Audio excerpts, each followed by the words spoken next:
De vez em quando chega ao Globo Rural uma carta como esta aqui da Fernanda Costa de Araxá, Minas Gerais, pedindo informações sobre as plantas do vaso de 7 ervas. Como muita gente sabe, a função das chamadas 7 ervas é proteger a pessoa do mal-olhado.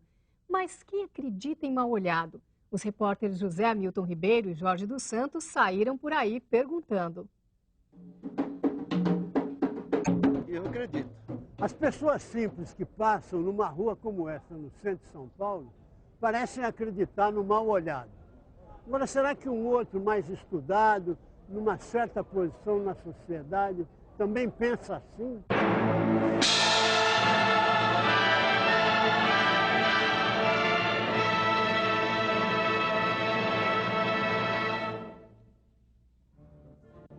A orquestra sinfônica é uma das mais refinadas conquistas da inteligência humana. Dirigir uma também. Mas você não acredita em mal-olhado? Opa, e combo. Só ver aqui na minha mesa o que eu tenho. 7 ervas. Existe muito mal-olhado em cima de maestro? Opa, e como não? Porque ele está muito exposto, né? Ele está ali na frente dos músicos, está à frente do público. Da Sala do Maestro, em São Paulo, vamos para o Rio de Janeiro. A Academia Brasileira de Letras reúne a elite dos escritores brasileiros. Como são apenas 40 os sócios da academia, e só há a escolha de um novo sócio quando morre um dos velhos, a casa aceita o fato de que por ali deve ter muito olho gordo. Aqui, você vê na minha mesa, tem uma pimenteira. Tem também no nosso jardim, tem a Comigo Ninguém Pode, tem Espada de São Jorge. Eu acho que essas tradições do Brasil profundo, que vêm da alma do povo brasileiro, têm que ser respeitadas. Para não pecar pela omissão, eu mantenho essas plantas que dizem que realmente espantam o mal-olhado, né? Eu posso saber o que você está fazendo aqui com essa lombriguenta? As pessoas famosas, notadamente do meio artístico, têm sempre um pé atrás. O meu dia a dia eu sempre faço quando eu sinto alguma coisa com uma pessoa que eu tô conversando, assim, que ela tá jogando uma energia negativa, alguma coisa ruim, eu faço esse sinal aqui, ó, pra logo espantando. Andamos tanto que eu tô até sentindo saudade de casa. Mas, Didi, a gente carrega a nossa casa nas costas, Didi. Didi, às vezes eu tenho dúvida se você é uma tartaruga ou um jumento. O povo recorre a figas, amuletos, patuás e esconjuros para se livrar do mal-olhado. Mas a defesa principal é mesmo feita com plantas. Ao longo do tempo, o povo definiu em 7 as plantas que são usadas contra o mal-olhado e os efeitos danosos da inveja. Detalhe, a maioria delas não é brasileira. Professor Marcos Furlan, da Universidade Cantareira de São Paulo, tem sempre uma coleção de 7 ervas no horto da faculdade. Comigo Ninguém Pode aqui, em primeiro lugar, é por acaso? Não, não é por acaso. Tem uma pesquisa recente em Belém do Pará, em que quase 50% das casas possuem a Comigo Ninguém Pode. Existem dezenas de variedades dessa planta, sendo esta a mais comum. As manchas brancas na folha são um sinal de perigo. Ali tem veneno.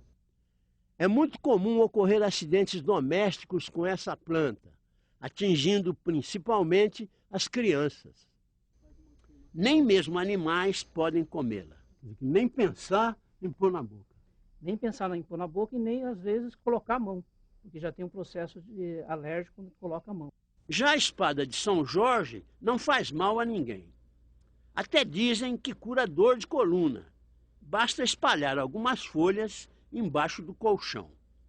A arruda talvez seja a planta mais antiga dentre as 7 ervas. A gente vai verificar na Bíblia, no Evangelho de São Lucas, no capítulo 11, no versículo 42, nós vamos ver a citação da arruda. Mas ai de vós, fariseus, que pagais o dízimo da arruda e de toda a casta de ervas, e que desprezais a justiça e o amor de Deus. Já essa questão de usar na orelha seria invenção de brasileiro. Neste quadro do pintor francês Debré, vê-se uma cena de rua no Rio de Janeiro no início do século XIX, já com a arruda ali bem perto da cabeça. Planta muito aromática é o alecrim, cuja flor, originalmente branca, teria ficado assim azulzinha, segundo a crença, após ser coberta pelo manto de Nossa Senhora. Outra curiosidade do alecrim é a sua relação com Jesus. Não na Bíblia, não nos textos da Bíblia, mas sim textos paralelos, principalmente lendas. Uma das lendas diz que a planta jamais ultrapassaria a idade de Jesus. Então teria no máximo 33 anos. E a altura também do máximo altura de Jesus Cristo. Mas se a gente for observar, eu, por exemplo, já encontrei alecrim na Europa com mais de 2 metros de altura, quase 2,5 metros.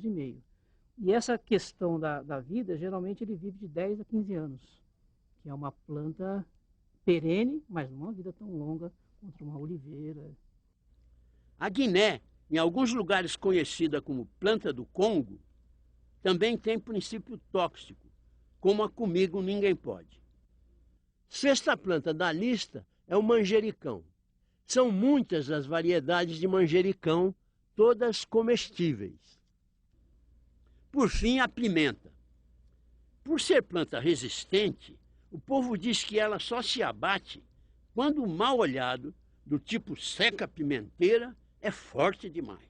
Varia a pimenta que é utilizada. Malagueta, dedo de moça. Qualquer pimenta que seja dessa família, que tem essa característica, é uma pimenta que é utilizada no vaso 7 ervas. A agrônoma Sandra Rossini ganha a vida ajudando a manter em ordem a coleção de 18.000 orquídeas do Jardim Botânico de São Paulo. Desde algum tempo, ela vem se dedicando a formar o que chama de canteiros de proteção, reunindo as 7 ervas com algumas medicinais básicas. Hoje ela está na propriedade de um sitiante aqui no município de São Paulo. São de difícil cultivo? Não, essas ervas são de cultivo fácil, né? Basta ter uma terra adubada adequadamente e um espaçamento, porque elas crescem e viram arbusto, né? Então elas precisam de espaço também, não pode plantar muito juntas uma da outra. Vai começar pela Guiné. Então nós vamos fazer uma cova aqui, tá bom? Aí você aperta só aqui nas bordas, no meio não aperta muito para a água poder penetrar, tá bom? Então nós vamos plantar Comigo Ninguém Pode, faz uma cova aqui do lado, ó, mais ou menos 80 centímetros uma da outra, sem quebrar o torrão, né? Espada de São Jorge tem que ficar na beirada do canteiro por sua tendência de alastrar. Nós vamos plantar o alecrim agora, Gustavo. Essa planta aqui, tá? Com pouco, as 7 ervas estão no chão. Agora a doutora Sandra completa o canteiro com as medicinais. Essa daqui é o capim-limão, tá? Também é conhecido como erva cidreira. O boldo serve para problemas de digestão, quando a gente come ou bebe um pouquinho a mais. A melissa tem efeito calmante, tranquilizador. Pronto, o canteiro são 10 ervas. Agora é cuidar e repetir o esterco em 15 dias. A senhora acredita em mal olhado? Ah, eu acredito. Você sabe que eu tinha um pé de arruda grande, lindo, e várias pessoas iam lá e tocavam nela, né? Uma vez foi uma pessoa, tirou um galinho, a planta morreu. Para fazer um canteiro de 7 ervas, compra um vaso pronto. Em muitas cidades, existem essas casas especializadas em plantas. E quanto custa um vaso? Temos a partir de R$11 até R$50, R$60, dependendo do tamanho das mudas. Né? E a mudinha? A mudinha é R$1,50, R$1,60 cada mudinha. E quantos vasos vende por semana? Chegamos a vender 250 até 300 vasos por semana. Se existem muda e vaso na loja, tem que existir, como sempre, quem os produz. Nos arredores da cidade